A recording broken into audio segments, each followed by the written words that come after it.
In this lecture, we will discuss about metric space.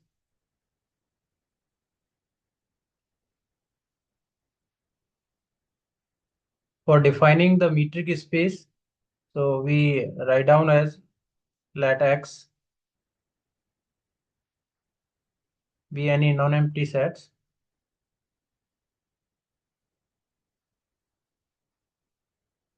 So for non-empty set, we write down that X is not equal to 5. That means having at least one element. And let D be defined as X by X2 real number R.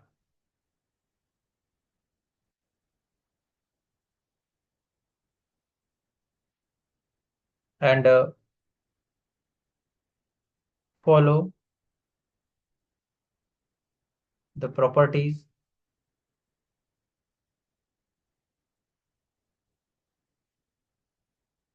First property is D of xy greater than equal to 0 means positive.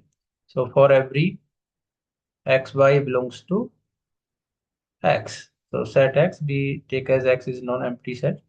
Second condition, that means d of xy is equal to 0, which implies and implied that x is equal to y.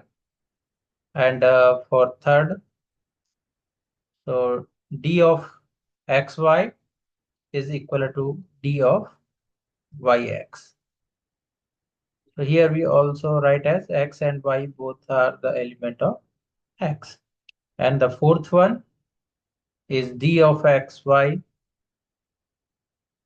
is less than equal to d of xz and plus d of zy. So here also we write down that for every x, y, and z belongs to x. So any non-empty set which follow these four conditions. So we write down as then D. D is called metric on X, and XD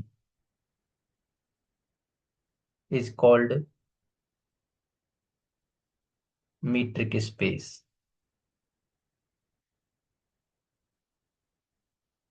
So XD is called a metric space. So basically we follow these four properties, and X be any non-empty set. So we take and the function D, which is defined as X to X into R. So we have to take some questions related to that. So now we start with the example. So example, that means which is given as let R be the set of real numbers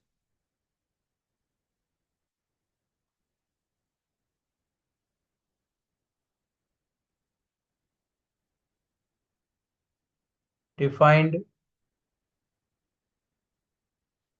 as D. D defined as R to real number R by setting D of xy is equal to absolute value of x minus y. So x minus y. So then prove that D is a metric. So for proving D is a metric, so we have to follow our four conditions. So that means we have discussed the conditions. So that means we write down the solution. So when we prove the first condition, the first condition is given that D of xy is greater than equal to 0. So now we write down this as for proving the first condition. So let x and y. So we take two elements xy which belongs to the real number r. So xy belongs to r. So this implies that x minus y. So when we take the x minus y, which also belongs to the real number r. So real number r, so that means when we take the absolute value of these, so x minus y, absolute value of x minus y, which will be the positive value. So that means greater than equal to 0. So because x and y both are real numbers, so that means when x and y, x minus y, absolute value of x minus y greater than 0. So by using the given condition, so given condition is this. So that means when x minus y greater than 0, so we can write down that. So this implies that d of xy greater than equal to 0.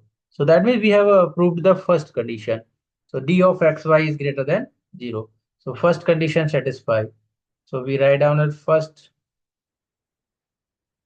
condition satisfied. Now we move to the second condition. So for second condition, we have a d of xy equal to 0, which implies that x equal to, implied that x equal to y. So now for solving second condition, so we write down a d of xy which is equal to 0. So we can write down this, which implies that d of xy equal to 0. So given condition as first, so x minus y is equal to 0. So x minus y equal to 0. So we can write down as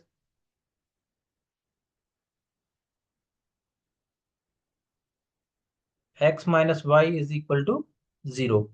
So implied that x minus y equal to 0. So we can write down as implied that here x minus y equal to 0. So x is equal to y.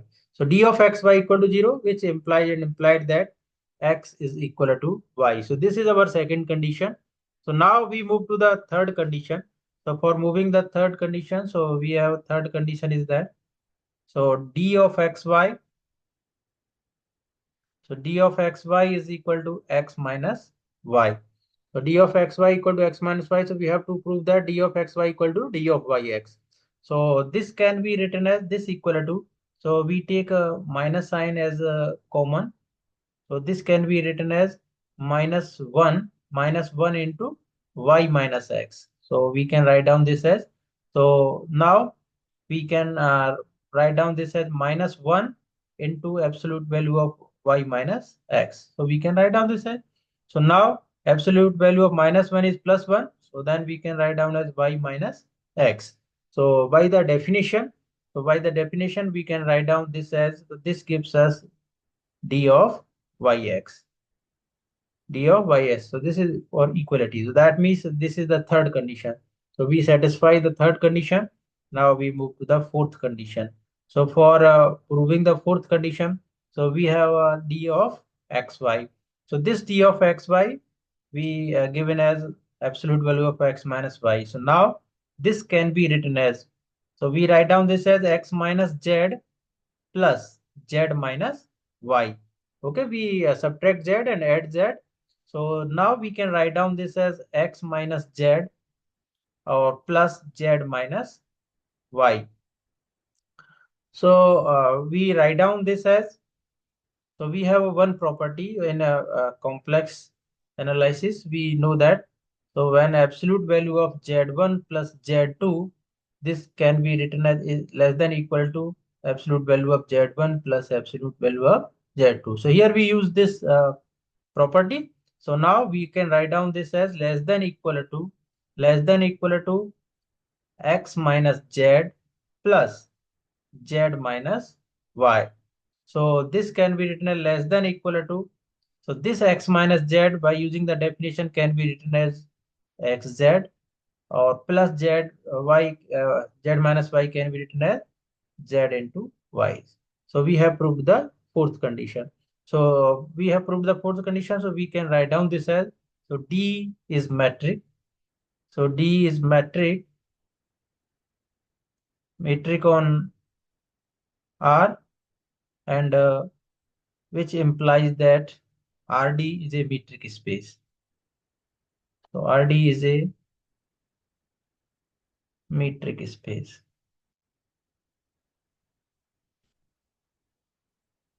So basically usual metric space.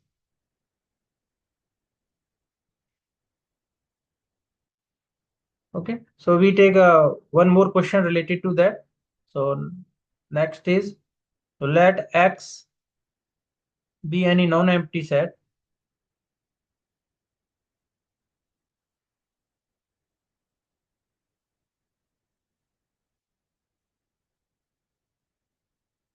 defined as d of xy is equal to 1 when x is not equal to y and 0 when x is equal to y. So prove that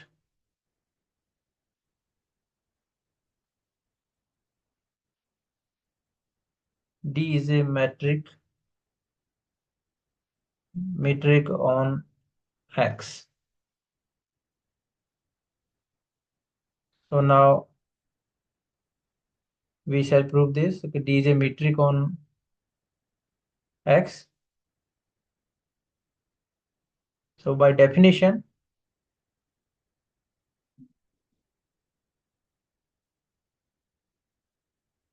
D of xy, D of xy is greater than equal to 0. So this is clearly indicate that.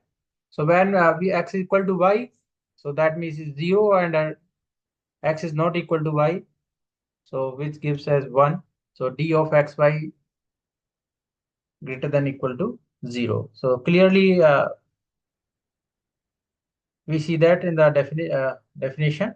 So now this is our first part. Second is when d of xy is equal to 0. So this implies and implied that y is equal x is equal to y or y equal to x. So this implied that x is equal to y. And now we move to the third condition. So when we move to the third condition, so for third condition, we write down a d of xy. D of xy is equal to 1 when x is not equal to y, and we have write down 0 when x equal to y. So this can be written as 1 if y is not equal to x, or 0 y is equal to x. So this can be written as d of yx. So this is the third condition. So now we move for the fourth condition. So for moving the fourth condition, so to prove that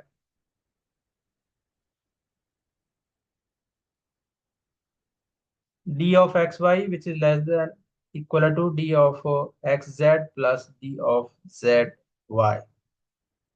So for proving this, so we have three cases.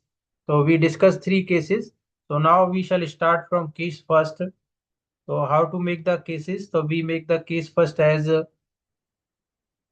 when we consider x is equal to y is equal to z. So then what is the position? So the position is that when x equal to y equal to z, so this gives us d of xy is equal to 0. So d of xy equal to 0, or you can write down as d of xz equal to 0 or d of zy equal to 0. Okay, so we get an equality.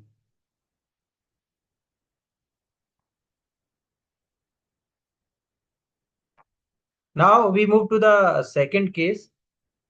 If all are equal, so we have the equality condition. Now we move to the second case. So for moving the case second, so for case second, so we write down as x is equal to y. So we consider as x equal to y, but we are considering as x is not equal to z and y is not equal to z. So only x equal to y. So what is the situation? So the situation we can write down as then d of xy. So when x equal to y, so d of xy will be 0, but x is not equal to z. So we write down by the definition, this gives us 1, and d of yz or zy, you can write down as, so y is not equal to z, we can write down this as zy. So z is y equal to 1. So for this, we see that our condition is that means 0, 0 less than or equal to means first is xz is 1 or zy is 1. So that means 0 is less than 2. 0 is less than 2. So this will be satisfied. Okay, so this is also satisfied. So we have the property that means less than or equal to. So to prove that, we are going to prove this. Okay, so that means for first case, we also prove that means that dx of xy equal to 0 and all are 0. So satisfied, equal to equality. And similarly for this case, when we take x equal to y and x not equal to z and y not equal to z, so also satisfied. Now we move to the further, that means case third. So for case third, we take as x is not equal to y. So x is not equal to y, x is not equal to z, and z is not equal to y. So what is the condition? So the condition will be d of xy is equal to 1, d of xz also equal to 1, and d of zy is also equal to 1. Now we put these into the inequality. So this gives us 1. 1 is less than 1 plus 1. So means 1 is less than 2. So this also satisfies the inequality. So this also satisfied. So this also satisfied. So then we can say that XD. XD is a metric space. XD is a metric space. And this is also called the discrete metric space. This is called the discrete metric space.